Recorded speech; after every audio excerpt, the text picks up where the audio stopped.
अहमदपुर शर्किया के नवाही इलाके शमसाबाद में एक घर के 11 कमरे सैलाब के बायस ज़मींबोस हो गए, जिसके नतीजे में 40 अफराद खुले आसमान तले ज़िंदगी बसर करने पर मजबूर हैं। मज़ीद तफसीलात जानते हैं नुमाइंदा GTV न्यूज़ आसिफ जरदारी से। आसिफ, बताइए।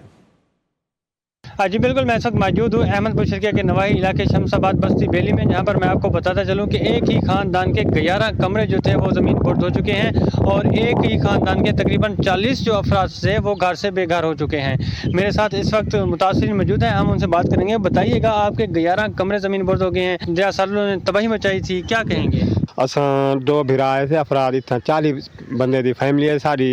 11 कमरे साढ़े गिर गए, तबाह थी गए।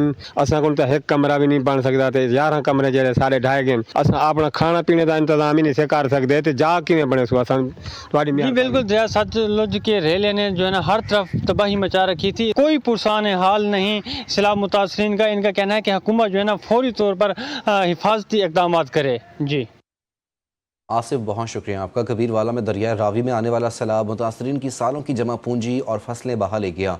सैलाब से मुतासर कई ख़ानदान अब भी इमदाद के मुंतज़िर हैं। मज़ीद तफसीलात जानते हैं नुमाइंदा GTV न्यूज़ नवीद जट से। नवीद, बताइए। जी हाँ बिल्कुल, सैलाब आया और अपनी तबाहकारियों की दास्तानें जो है वो रकम कर गया है। मैं पहुंचा हूं आज कबीरवाला के नवाई इलाका में, जहां पर एक मेहनत कश का जो मकान है वो बिल्कुल जो है वो मिसमार हो चुका है। आप हुकूमत से जो है क्या अपील करते हैं? ये जी मेरे 3 मकान त्रिये खत्म हो गए, बिल्कुल तबाह हो गए। अग्गा जी मेरे को कोई रहने की जगह नहीं, इत्थे भी मैं रियाया बैठा हूँ, अपनी ज़मीन कोई नहीं। जी, जैसा कि आपने यहाँ पर मुतासरा शख्स की बात सुनी, उनका यही कहना है कि हमारे पास इमदाद भी नहीं पहुंची। 3 कमरों का मेरा मकान था जो कि मिसमार हो चुका है। जो साथ वाली यहाँ पर प्लाट हैं या यहाँ की आबादियाँ, उसमें पानी खड़े होने से ये मुख्तलिफ बीमारियों में जो है वो मुब्तला हो रहे हैं। जी नवीद, बहुत शुक्रिया आपका। भावल नगर का रुख करेंगे। भावल नगर में दरिया सतलुज से गुजरने वाला सैलाबी रेला तो थम गया, मगर अपने पीछे तबाही की दास्तानें छोड़ गया। सैलाब से दर्जनों बस्तियां मुतासर, कई घर ज़मींबोस और खेत खलियान तबाह हो गए। इलाके के मकीन आज भी खुले आसमान तले ज़िंदगी गुजारने पर मजबूर हैं। मज़ीद जानेंगे शेख ज़मान मकसूद से। शेख ज़मान, बताइए।